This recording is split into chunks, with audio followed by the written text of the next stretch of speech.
a podcast by CIPRA. Il podcast della CIPRA. Le podcast de la CIPRA. Der CIPRA Podcast. CIPRA Podcast. Interviews, background talks, and voices from all Alpine countries. Listen to this and more in the podcast of the International Commission for the Protection of the Alps, www.cipra.org/podcast.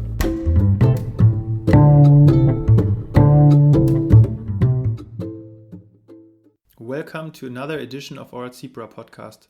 My name is Froning. For 20 years now, the long-distance hiking trail Via Alpina connects all Alpine countries from Trieste to Monaco. On 5 different routes, it connects people, living spaces and natural areas, not only physically but also symbolically. We want to take a look back on the history and the development of the project. A person who knows the Via Alpina from the very beginning is Nathalie Morelle. She was the international coordinator of the project from its beginning in 1999 until 2016. Today she works as a project officer at the Permanent Secretariat of the Alpine Convention in Innsbruck, Austria. I talked to her about the development of Via Alpina and how it all began. At the beginning it was really an idea coming from France, from Mr. Noël Lebel, who was part of the French delegation of the Alpine Convention, and who was thinking in the late 90s that almost 10 years after the signature of the Alpine Convention, it needed to be concrete, and the Via Alpina was one of the first implementation projects of the Alpine Convention.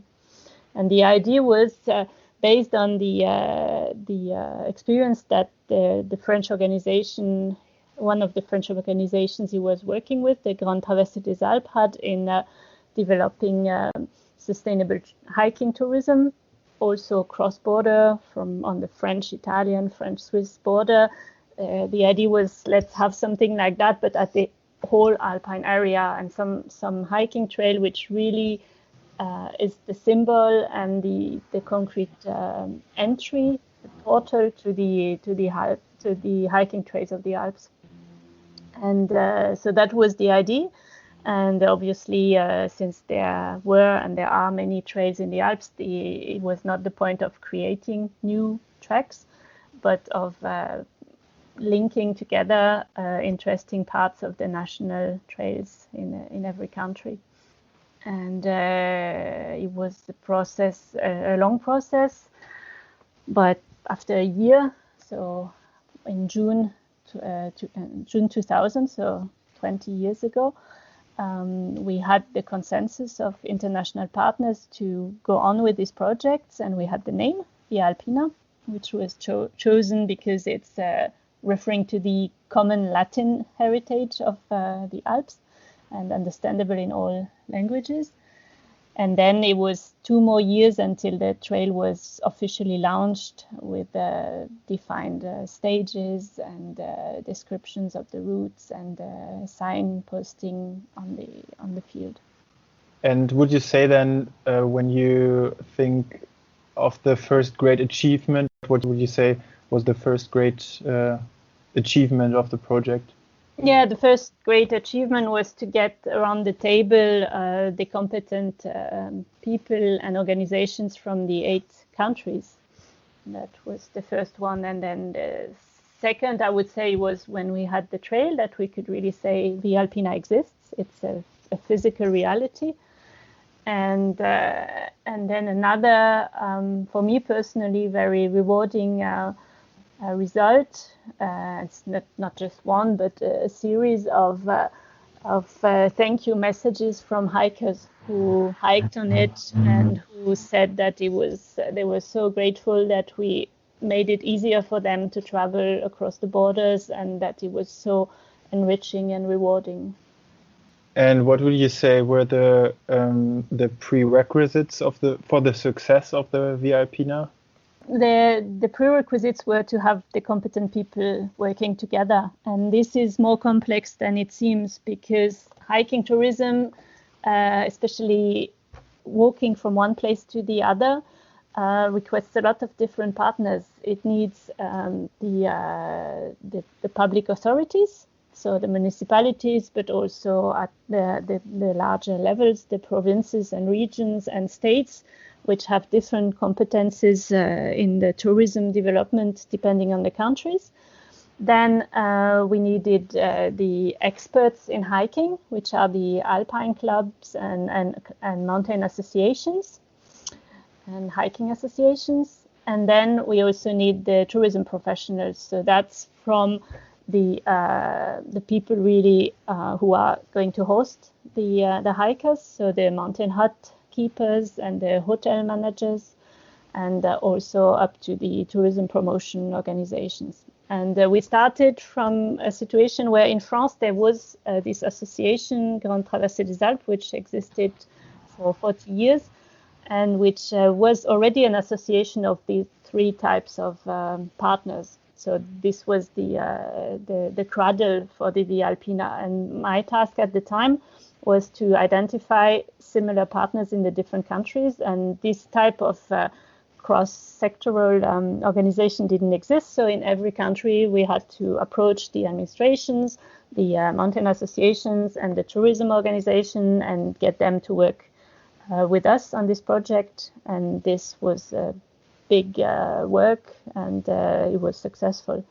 And basically what was the decisive factor was to have a critical mass. So we approached the different countries, and some were enthusiastic, some were a bit more cautious, or some said it's a great idea, but it will never work. And then when we could say, okay, we have 5 countries which are going on and doing it, so then it was born. The idea was going to start and to live. Okay. You already mentioned also some challenges that occurred within the development of this project of Via Alpina.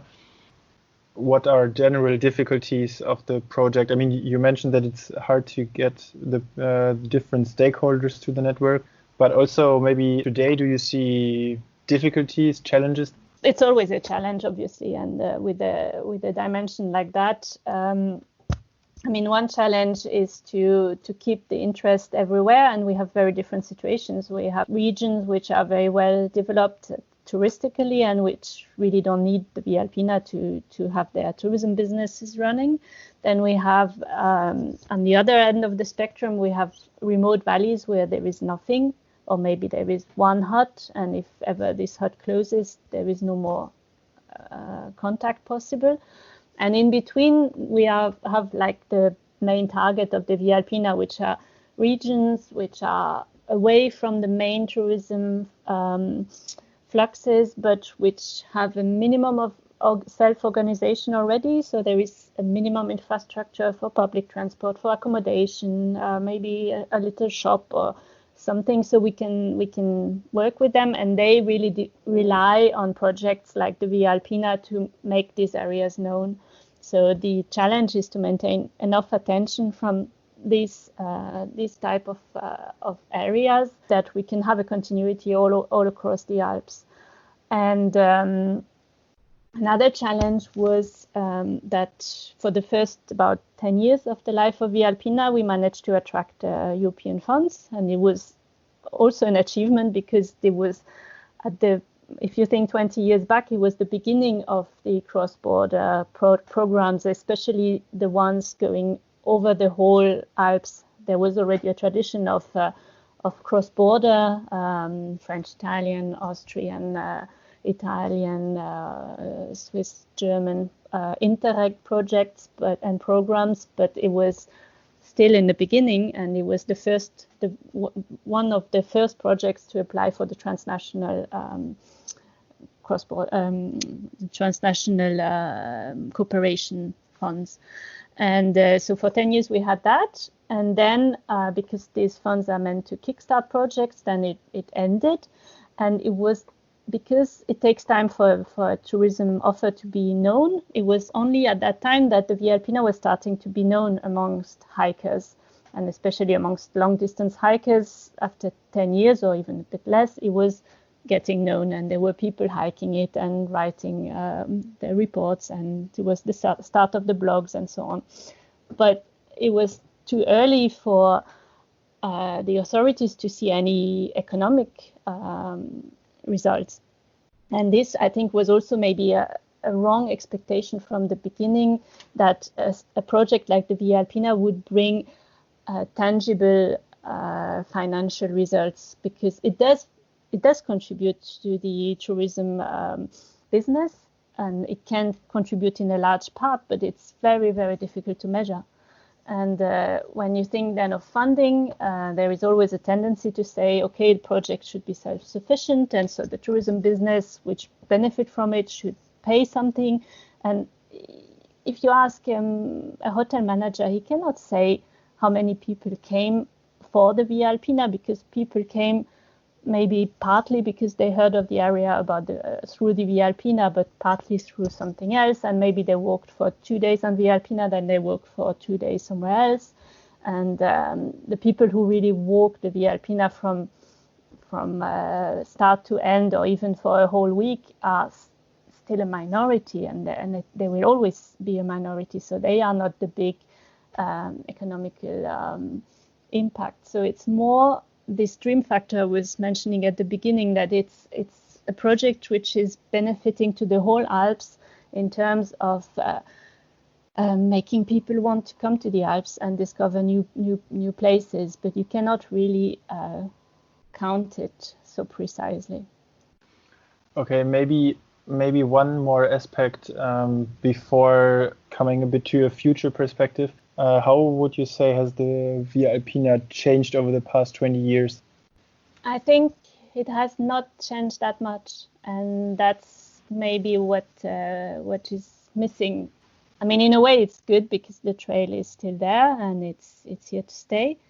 But this second step has happened for some parts of the trails from some periods of time, but it's not so all-encompassing yet. What do you mean by the second step? The step of not being just a hiking trail to hike, but also a showcase of sustainable development in the Alps. I mean, the idea would be to use the Via Alpina to link different projects in farming or in studying the species, the biodiversity of an area, or in having festivals along the trail, things like that. And there is no end to the initiatives you could build up on the Via Alpina. Also, it's not just the trail, but it's having along the trail involving the valleys and the municipalities all around, even if they are not directly on the trail, but that they are like the beads in a necklace, and they all are linked with each other through the Via Alpina and could start having projects between different municipalities, etc. So there are lots of possibilities which were in the mind of the initiators, and only a fraction has been developed. Maybe a look into the future perspective. Look, like, what are your wishes for the Via Alpina for the next 20 years? My wishes are that many more people walk on it and report on their trips, and also that the people who live along the trail participate in the development of the trail, that they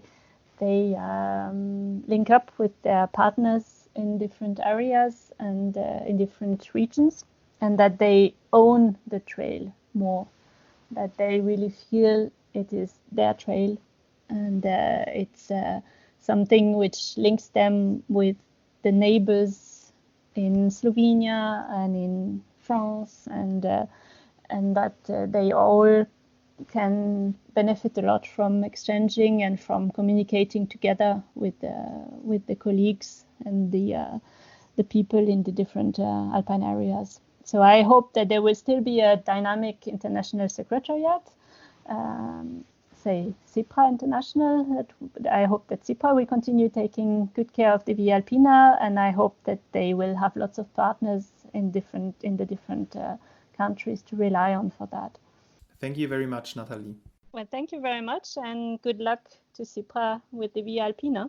The long-distance hiking trail Via Alpina celebrates 20 years. We took a look back on the development of the project. My name is Paul Froning. Thank you for listening. A podcast by CIPRA. Il podcast della CIPRA. Le podcast de la CIPRA. Der CIPRA Podcast. CIPRA Podcast. Interviews, background talks, and voices from all Alpine countries. Listen to this and more in the podcast of the International Commission for the Protection of the Alps, www.cipra.org/podcast.